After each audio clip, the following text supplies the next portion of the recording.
Voilà, que Dieu soit béni. Bonsoir à tous. Si je prends la parole, c'est parce que nous sommes concernés par un fait qui n'est pas simplement local, ni même national, mais mondial. Et comme nous sommes des chrétiens, nous n'avons qu'un seul recours, c'est la parole de Dieu. Parce que je suis comme vous, et nous sommes des gens qui en ce moment regardons la télévision et nous voyons que le monde entier est dépassé par la situation. Chaque puissance donne ses diagnostics, ses pronostics, mais on s'aperçoit qu'ils sont dépassés. Alors nous n'avons qu'un seul recours vers notre Dieu qui est le maître du monde, le maître des situations, qui a dit dans sa parole qu'il change le mal en bien, les ténèbres en lumière et la mort en la vie. Et c'est pour ça que je voudrais vous lire simplement un fait qui s'est passé du temps de Daniel, un prophète qui, lui, à un moment donné, s'est trouvé devant une situation, et voici la lecture. Daniel, chapitre 10, et au verset 1er. Il dit, cette parole qui est véritable annonce une grande calamité. Et il ajoute, il fut attentif à cette parole. Une grande calamité. Et quand je regarde dans le mot calamité, ça parle d'épreuve, ça parle de guerre, ça parle de combat. Donc il s'est trouvé devant une situation qui le dépassait, une grande calamité. Et je peux dire qu'aujourd'hui, nous sommes devant une grande situation qui nous dépasse. On est tous dans l'inquiétude, on est apeurés, parce que nous vivons un peu en communauté pour notre peuple. Et des fois, à un terrain à l'autre, il y a un problème. Et à cause du problème, ça met de l'inquiétude et de la crainte. Alors, je regarde dans la parole de Dieu, quelle fut la façon dont Daniel a réagi par rapport à cette situation. Et je m'aperçois, il dit, en ce temps-là, moi, Daniel, je fus 3 semaines dans le deuil. Voilà un homme qui n'a pas perdu quelqu'un, mais si vous aimez, le deuil montre que si vous aimez, on est dans une situation de tristesse dans le cœur. Il se passe trop de choses, et le cœur est touché, comme dans le deuil. Et voilà ce qu'il dit.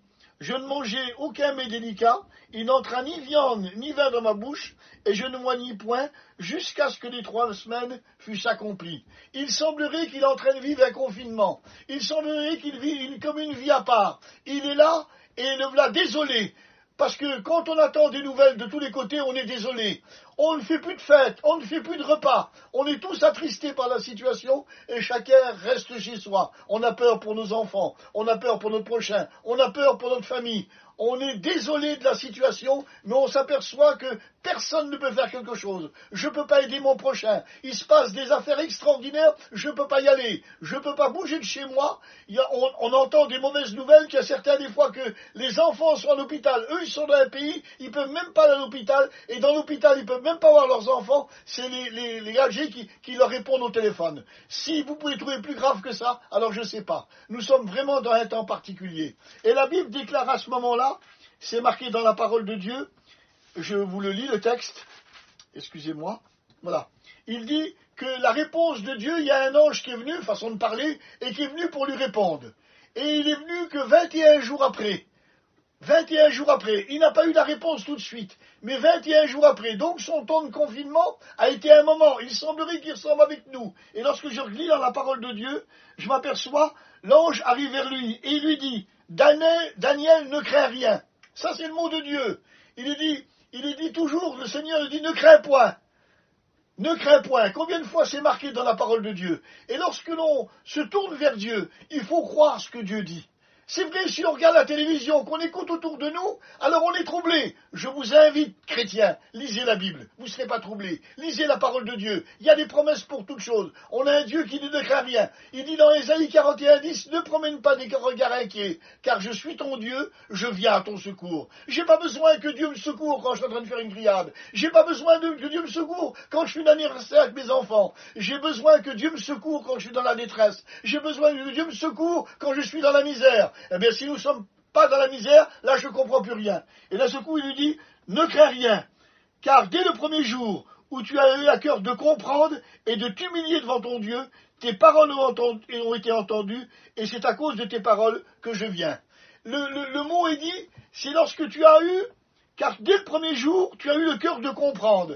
Et on aurait besoin de comprendre, mes frères et sœurs. On aurait besoin de comprendre. Nous sommes chrétiens. Je ne m'adresse pas à des gens du monde. Je m'adresse à des chrétiens. Et il faut dire en vérité, la chrétienté de nos jours d'aujourd'hui a pris un tournant, si vous aimez mieux, excusez-moi l'expression, mais il faut être vrai, nous sommes devant le Seigneur et parlons de son retour. On est revenu dans un système mondain.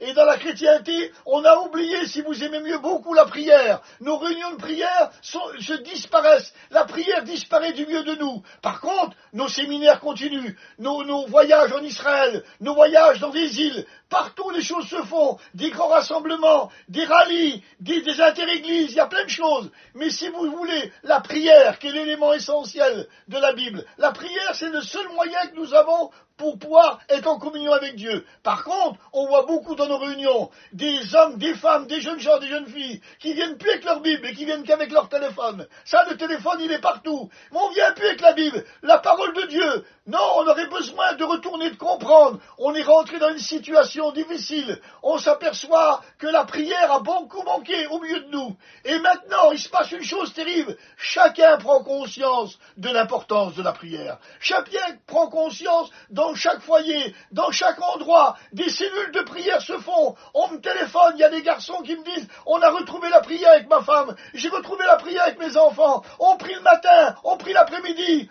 On s'aperçoit, on ne pensait pas avant, ces gens-là, c'était pas de notre milieu, c'était pas de notre classe. Maintenant, ils sont dans la misère. Le riche et le pauvre se trouvent dans la même situation. La classe n'existe plus. On est tous dans la misère. Et on s'aperçoit qu'il n'y a qu'une chose pour nous en sortir, c'est la prière et notre Dieu. Alors, il a compris, Daniel, il a compris. Et à ce moment-là, quand il a compris, et je vous dis en vérité, quand on comprend, il y a une chose qui se passe tout de suite derrière, on s'humilie. Il dit, tu as compris et tu t'es humilié. On est obligé de s'humilier, mes frères et sœurs, et dire pardon Seigneur que j'ai vécu d'une façon sans m'occuper de mes frères et sœurs, pardon Seigneur que j'ai pu donner l'importance à la prière, pardon Seigneur que j'avais plus le téléphone dans ma main que la parole de Dieu, pardon Seigneur que bien des fois au lieu d'aller à la réunion j'allais à la télévision, pardon Seigneur que je me faisais des petites sorties spirituelles, pardon Seigneur, je suis obligé de m'humilier parce que c'est trop important. Je comprends maintenant. Dieu remet les valeurs dans mon cœur. Dieu me remet de l'intelligence dans mon cœur. Dieu me remet à vivre la vie d'un chrétien. Je comprends que j'ai été trop loin. Je te demande pardon, Seigneur. Je te demande pardon. Je veux retourner aux valeurs premières.